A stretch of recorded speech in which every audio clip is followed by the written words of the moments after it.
ಸಿದ್ದರಾಮಯ್ಯನವರು ಜೈ ಶ್ರೀರಾಮ್ ಅಂದ್ರೆ ತಪ್ಪೇನು? ನಾವೆಲ್ಲರೂ ಶ್ರೀರಾಮನ ಭಕ್ತರು ಅಂತ ಸಚಿವ ಪರಮೇಶ್ವರ್ ಹೇಳಿದ್ದಾರೆ. ನಮಗೆ ದಶರಥ ರಾಮ ಬೇಕು, ಮೋದಿ ರಾಮ ಬೇಡ, ನಮಗೆ ದಶರಥನ ರಾಮನೇ ಬೇಕು ಅಂತ ಪರಮೇಶ್ವರ್ ಹೇಳಿದ್ದಾರೆ. ಸಿದ್ದರಾಮಯ್ಯನವರು ನಮಗೆ ಗಾಂಧೀಜಿ ರಾಮ ಬೇಕು ಅಂತ ಹೇಳಿದ್ದಾರೆ. ಇವರು ದಶರಥ ರಾಮ ಈಗ ಹುಡುಕ್ಬೇಕು, ಗಾಂಧೀಜಿ ರಾಮ ಎಲ್ಲಿದ್ದಾರೆ, ದಶರಥನ್ ರಾಮ ಎಲ್ಲಿದ್ದಾರೆ ಇವರು ಹುಡುಕ್ಬೇಕೀಗ. ಒಬ್ಬರಿಗೆ ಗಾಂಧೀಜಿ ರಾಮ, ಇನ್ನೊಬ್ಬರಿಗೆ ದಶರಥನ್ ರಾಮ. ರಾಮನ ಹೆಸರು ಹೇಳಿಕೊಂಡು ಬಡಿದಾಡುವ ನೀತಿ ನಮಗೆ ಬೇಡ.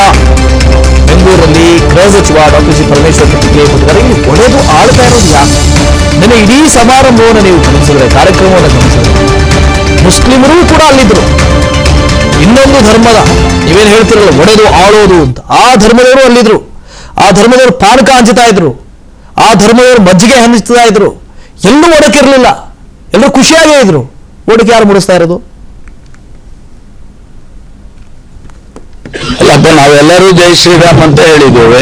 ಸಿದ್ದರಾಮಯ್ಯನವರು ಜೈ ಶ್ರೀರಾಮ್ ಅಂತ ಹೇಳಿದ್ರೆ, ಈಗ ನೀವು ಹೇಳದೇ ಇದ್ರೆ ನೀವು ಶ್ರೀರಾಮಂಗೆ ವಿರುದ್ಧ ಅಂತೀರ, ಹೇಳಿದ್ರೆ ನೀವು ಹೇಳ್ಬಿಟ್ಟಿದ್ದೀರಲ್ಲಪ್ಪ ಅಂತಾರೆ.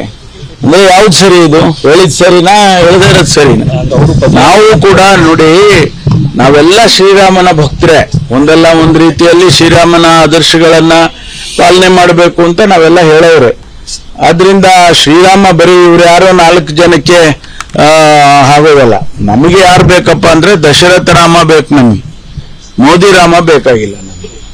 ನಮಗೆ ಬೇಕಾಗಿರೋದು ದಶರಥ ರಾಮ. ಈ ದೇಶದಲ್ಲಿ ರಾಮರಾಜ್ಯವನ್ನ ಮಾಡಿದಂತ ರಾಮ ಬೇಕೇ ವಿನಃ ಇವತ್ತು ರಾಮನ ಹೆಸರು ಹೇಳ್ಕೊಂಡು ಹೊಡೆದಾಳುವಂತ ನೀತಿಯನ್ನ ಆಚರಣೆ ಮಾಡುವಂಥದ್ದು ಬೇಕಾಗಿಲ್ಲ ನಮ್ಗೆ.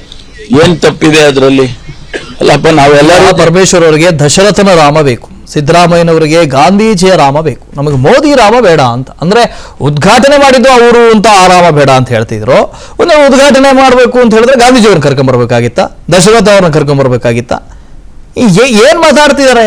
ಎಲ್ಲಿ ಒಡಕಾಗ್ತಾ ಇದೆ, ಯಾರು ಒಡಕು ಮೂಡಿಸ್ತಾ ಇದ್ದಾರೆ ಗೊತ್ತಿಲ್ಲ. ವಿರೋಧ ಮಾಡ್ಬೇಕಾಗ್ಲೂ ಹೇಳಿದ್ನಲ್ಲ, ರಚನಾತ್ಮಕವಾಗಿರ್ಬೇಕು ಯಾವುದೇ ಒಂದು ವಿರೋಧ ಅಂತ, ಕನ್ಸ್ಟ್ರಕ್ಟಿವ್ ಆಗಿರ್ಬೇಕು ಅಂತ. ಡಿಸ್ಟ್ರಕ್ಟಿವ್ ಆಗಿದ್ರೆ ಈ ತರದ್ದು ಆಗತ್ತೆ.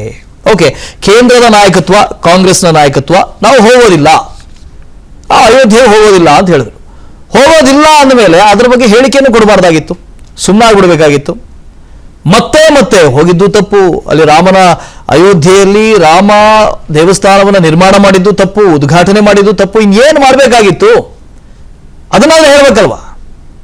ಈ ಹಿಂದೆ ವಾಜಪೇಯಿ ಅವರು ಇದ್ದಂಥ ಸಂದರ್ಭದಲ್ಲಿ ನೆಹರು ವಾಜಪೇಯಿ ಜೊತೆಗೆ ಇದ್ರಂತ. ಅವರು ಸಂಸತ್ತಲ್ಲಿ ಜೊತೆಯಾಗಿರ್ತಾ ಇದ್ರು, ಇವರು ವಿರೋಧ ಪಕ್ಷದಲ್ಲಿ ಇರ್ತಾ ಇದ್ರು, ಅವರು ಪ್ರಧಾನಿಯಾಗಿದ್ರು. ಆದರೆ ಪ್ರಧಾನಿಯನ್ನು ಅವರ ಮುಂದೆ ಇವರು ರಚನಾತ್ಮಕವಾಗಿ, ಕನ್ಸ್ಟ್ರಕ್ಟಿವ್ ಆಗಿ ಅವರು ವಿರೋಧಿಸ್ತಾ ಇದ್ರು.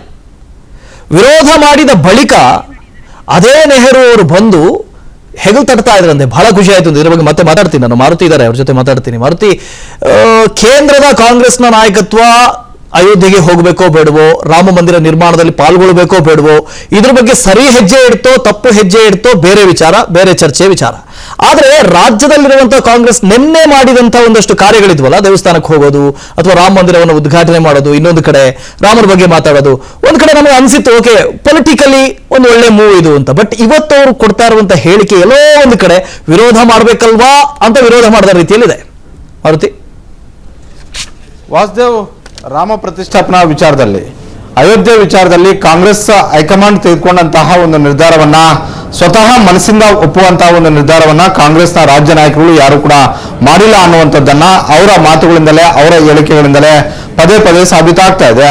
ಈ ಹಿಂದೆ ರಾಮನ ವಿಚಾರದಲ್ಲಿ ತಮ್ಮ ಆಕ್ಷೇಪ ಮತ್ತೆ ಅಸಮಾಧಾನವನ್ನ, ರಾಮನ ಮಂದಿರ ಕಟ್ಟುವಂತ ಒಂದು ವಿಚಾರಕ್ಕೆ ಸಂಬಂಧಪಟ್ಟಂತೆ ಅಂದು ವಿಪಕ್ಷ ಸ್ಥಾನದಲ್ಲಿದ್ದಾಗ ಸಿದ್ದರಾಮಯ್ಯವರನ್ನ ಹೋಗಿ ದೇಣಿಗೆಯನ್ನ ಕೇಳಿದಾಗ್ಲೂ ಕೂಡ ನಾನ್ಯಾಕೆ ಅಯೋಧ್ಯ ಮಂದಿರಕ್ಕೆ ದೇಣಿಗೆಯನ್ನ ಕೊಡಬೇಕು, ನಮ್ಮೂರಿನ ರಾಮನಿಗೆ ಯಾಕೆ ಕೊಡಬಾರದು, ಈ ರೀತಿಯಾದಂತ ಒಂದು ನಿಲುವನ್ನು ಸಿದ್ದರಾಮಯ್ಯವರು ಇಟ್ಕೊಂಡಿದ್ದು ನಿಜ. ಅದ್ರ ಜೊತೆಗೆ ಕಾಂಗ್ರೆಸ್ ಹೈಕಮಾಂಡ್ ಕಳೆದ ತಿಂಗಳು ಏನು ಯಾವುದೇ ಕಾರಣಕ್ಕೂ ಅಯೋಧ್ಯ ಕಾರ್ಯಕ್ರಮಕ್ಕೆ ಹೋಗಬಾರ್ದು ಅನ್ನುವಂತ ಒಂದು ಸಂದೇಶ ರವಾನೆ ಮಾಡ್ತು. ಆ ಸಂದರ್ಭದಲ್ಲಿ ತಮ್ಮ ನಿಲುವನ್ನ ಎಲ್ಲಾ ರಾಜ್ಯಗಳ ಕಾಂಗ್ರೆಸ್ ನಾಯಕರು ಕೂಡ ವ್ಯಕ್ತಪಡಿಸಿದ್ರು. ಆದ್ರೆ ದಿನದ ದಿನಕ್ಕೆ ಒಂದು ಕಡೆ ಲೋಕಸಭಾ ಚುನಾವಣಾ ಹತ್ತಿರಕ್ಕೆ ಬರ್ತಾ ಇದೆ, ಅದರ ಜೊತೆಗೆ ಅಯೋಧ್ಯೆ ವಿಚಾರದಲ್ಲಿ ಕಾಂಗ್ರೆಸ್ ಹೈಕಮಾಂಡ್ ತೆಗೆದುಕೊಂಡಂತಹ ಒಂದು ನಿರ್ಧಾರದಿಂದಾಗಿ ಇಡೀ ದೇಶದಲ್ಲಿ ಕಾಂಗ್ರೆಸ್ ಪಕ್ಷಕ್ಕೆ ಹೆಚ್ಚು ಡ್ಯಾಮೇಜ್ ಆಗ್ತಾ ಇದೆ. ಈ ಡ್ಯಾಮೇಜ್ ಕಂಟ್ರೋಲ್ ಮಾಡೋದಕ್ಕೆ ಈಗ ರಾಜ್ಯದಿಂದಲೇ ಅಂತದ್ದೊಂದು ತಂತ್ರಗಾರಿಕೆ ಶುರುವಾಯ್ತಾ ಅನ್ನುವಂಥದ್ದು. ಯಾಕಂತ ಹೇಳಿದ್ರೆ ನಿನ್ನೆಯಿಂದಲೂ ಕೂಡ ಸಿದ್ದರಾಮಯ್ಯ ಅವರ ಆದಿಯಾಗಿ ಎಲ್ಲರೂ ಕೂಡ ಶ್ರೀರಾಮನ ಜಪವನ್ನ ಮಾಡ್ತಾ ಇದ್ದಾರೆ. ಒಂದು ಕಡೆ ಸಿದ್ದರಾಮಯ್ಯ ಅವರು ಹೇಳ್ತಾರೆ, ನಾನು ರಾಮನ ವಿರುದ್ಧ ಅಲ್ಲ, ನಾನೇ ರಾಮ ಮಂದಿರವನ್ನ ಇವತ್ತು ಉದ್ಘಾಟನೆ ಮಾಡ್ತಾ ಇದ್ದೇನೆ, ಆದ್ರೆ ಅಯೋಧ್ಯೆಯಲ್ಲಿ ಅಲ್ಲಿ ರಾಜಕಾರಣ ಆಗ್ತಿದೆ ಅಂತ. ಇಲ್ಲಿ ನಾವು ಒಂದು ವಿಚಾರವನ್ನ ನಾವು ನೋಡ್ಬೇಕಾಗುತ್ತೆ, ಕೆಲವೊಂದಷ್ಟು ಪ್ರಶ್ನೆಗಳು ಕೂಡ ಉದ್ಭವ ಆಗುವಂತದ್ದು ಸಹಜ. ಇದು ಅಯೋಧ್ಯೆ ವಿಚಾರ ರಾಜಕೀಯವಾಗಿ ಇವತ್ತು ನಿನ್ನೆಯಿಂದ ಆಗಿಲ್ಲ, 1990 ಅದಕ್ಕೂ ಮೊದಲೇ ಆಗಿರುವಂತದ್ದು. ಆದ್ರೆ ಯಾವಾಗ ಅಯೋಧ್ಯೆ ವಿಚಾರ ಹೆಚ್ಚು ಚರ್ಚೆಗೆ ಬಂತೋ ಆ ಸಂದರ್ಭದಲ್ಲಿ ಹಿಂದೂಗಳ ಪರ ಕಾಂಗ್ರೆಸ್ ಅವರು ನಿಂತಿಲ್ಲ ಅನ್ನುವಂಥದ್ದನ್ನ ಬಿಜೆಪಿ ಪ್ರೊಜೆಕ್ಟ್ ಮಾಡ್ತಲೇ ಬಂತು. ಆದ್ರೆ ಅದಕ್ಕೆ ತಿರುಗೇಟ್ ಅನ್ನ ಕೊಡುವಂತ ಒಂದು ವಿಚಾರ ಆಗಿರ್ಬೋದು, ಅದಕ್ಕೆ ಟಕ್ಕರ್ ಕೊಡುವಂತ ಒಂದು ವಿಚಾರ ಆಗಿರ್ಬೋದು, ಇದನ್ನ ಮಾಡೋದ್ರಲ್ಲಿ ಕಾಂಗ್ರೆಸ್ ವಿಫಲ ಆಗಿರುವಂತದ್ದು ನಿಜ. ಹೀಗಾಗಿ ಕೇವಲ ಇದನ್ನ ಬಿಜೆಪಿ ಅವರು ಮಾತ್ರ ಚುನಾವಣಾ ಅಸ್ತ್ರ ಮಾಡ್ಕೊಳ್ತಿದ್ದಾರೆ ಅಂತ ಕಾಂಗ್ರೆಸ್ ಅವರು ಹೇಳಿದ್ದೆ. ಆದ್ರೆ ಕಾಂಗ್ರೆಸ್ ಅವರು ಬೇರೆ ಬೇರೆ ವಿಚಾರಗಳು, ಅದು ದಲಿತರ ವಿಚಾರ ಆಗಿರ್ಬೋದು, ಅಲ್ಪಸಂಖ್ಯಾತರ ವಿಚಾರ ಆಗಿರ್ಬೋದು, ಬೇರೆ ಬೇರೆ ವಿಚಾರಗಳನ್ನ ದೇಶದಲ್ಲಿ ಯಾವುದನ್ನು ಬಿಡದೇ ಇರುವಂತಹ ಒಂದು ರೀತಿಯಲ್ಲಿ ಇವತ್ತು ಎಲ್ಲಾ ವಸ್ತುಗಳು ಕೂಡ ಒಂದಲ್ಲ ಒಂದು ರೀತಿಯಲ್ಲಿ ಪ್ರತ್ಯಕ್ಷವಾಗಿ ಆಗ್ಲಿ ಪರೋಕ್ಷವಾಗಿ ಆಗ್ಲಿ ರಾಜಕೀಯ ವಿಚಾರಗಳಾಗಿ ಈಗ ಮುನ್ನೆಲೆಗೆ ಬಂದಿರುವಂತದ್ದು. ಅದರಲ್ಲಿ ಈಗ ಅಯೋಧ್ಯೆ ವಿಚಾರವೂ ಕೂಡ 1990ರ ದಶಕದ ಬಳಿಕ ಹೆಚ್ಚು ರಾಜಕೀಯ ವಿಚಾರವಾಗಿ ಹೆಚ್ಚು ಚರ್ಚೆ ಆಗ್ತಾ ಇರುವಂತದ್ದು. Vasudev. Okay, thank you Maruti.